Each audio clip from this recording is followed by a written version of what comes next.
All right, today I want to talk about kettlebell swings and more specifically the common mistakes I see with them and how to correct them. Now, the swing is a very beneficial exercise. Helps improve posterior chain strength, so glutes, hamstrings, can develop trunk strength and grip strength when you're going really heavy with the bell, but like anything else, it gets bastardized over time, so I want to make sure that you're not making the mistakes that I've seen a lot of other people make. So let's get into 7 common mistakes and how to fix them. So, first up is the foot width. For some reason, people feel the need to get really wide with their feet. That's not necessary. You're not going to be able to get your hips as far back as you can when you bring those feet in a little bit. So let's focus instead on a really wide stance. Let's bring them in, feet about hip width apart or slightly wider, just a little bit, with toes forward or angled out just a little. So we don't need to go really wide. Let's bring those feet back in so that we can get the hips back. All right, that's number 1. Number 2 is starting from the hang position.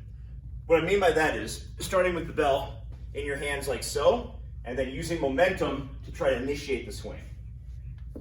That is a mistake. Everything that I've been taught on kettlebell swings, everything I've read up on, always shows that it's more beneficial if we start from the ground. Number 1, it's going to be safer. I don't want to start the movement with jolting the lower back. That's never a good idea, okay? It's stupid and it's unnecessary. So let's start from the ground and let's focus on hiking the bell. So what that's going to look like, our hips back, throwing that bell back using your lats. An added benefit of that is skill transfer over to deadlifting. A lot of people struggle getting their lats involved on their deadlift. And doing this with the kettlebell swing, initiating from the lats, can help you with that. So stop starting from the hang, start from the ground, throw the bell back with your lats, and then drive forward from there. Next up, third one is going to be squatting.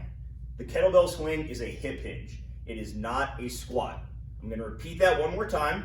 Kettlebell swing is a hip hinge. Like Chubb said in Happy Gilmore, it's all in the hips. Hips go back and they come forward. We don't drop the butt down and then squat. It's unnecessary. We don't want to do that. We're not getting as much work in the hamstrings and glutes that way. So let's focus on hips back and forward. After that, we have lazy hips. Now I see a lot of people getting their hips and they're just kind of slowly and cautiously swinging that kettlebell, okay? You're not an old person having sex here. You're swinging a bell and we need to swing aggressively from the hips to get the most out of it. So we're here and we're swinging that bell and we're driving those hips and we're creating tension in the hamstrings, in the glutes, in the abs, in the quads, and we're making sure that we're getting power from that swing. Think powerful with your kettlebell swings. After that, there's a big problem I see, which is overextending at the top of your swing. I see a lot of this. People want to come to here. They want to swing and then, oh, we're right here. This is a really shitty position to be in. This is why we practice planks as a way to teach the top position of a swing.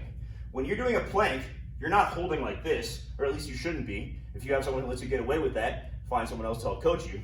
We need to be here, rib cage down, neutral head, creating tension all the way up.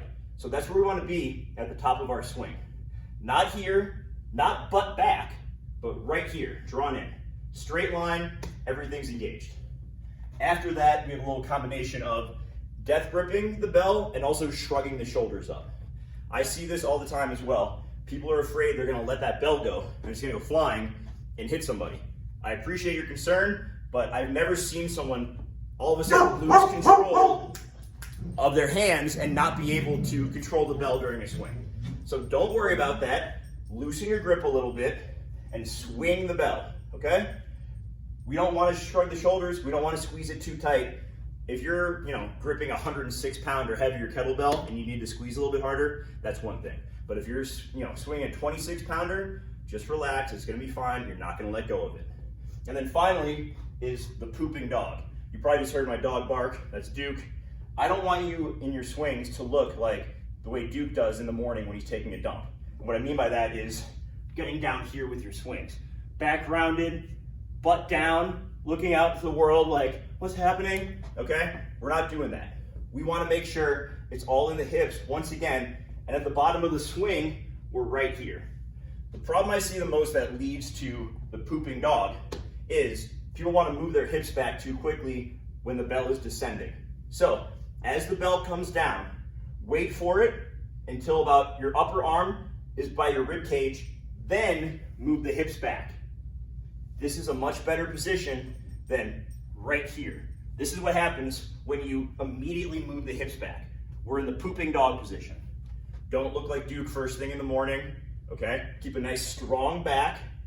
So these are our 7 faults for the kettlebell swing. I'm sure I might have missed some along the way. I think it's a pretty comprehensive list, as well as some corrections for it. If you need any help with kettlebell swings, send me some questions, send me some videos. I'd be happy to coach you up a little bit, and let's get out there and have some fun.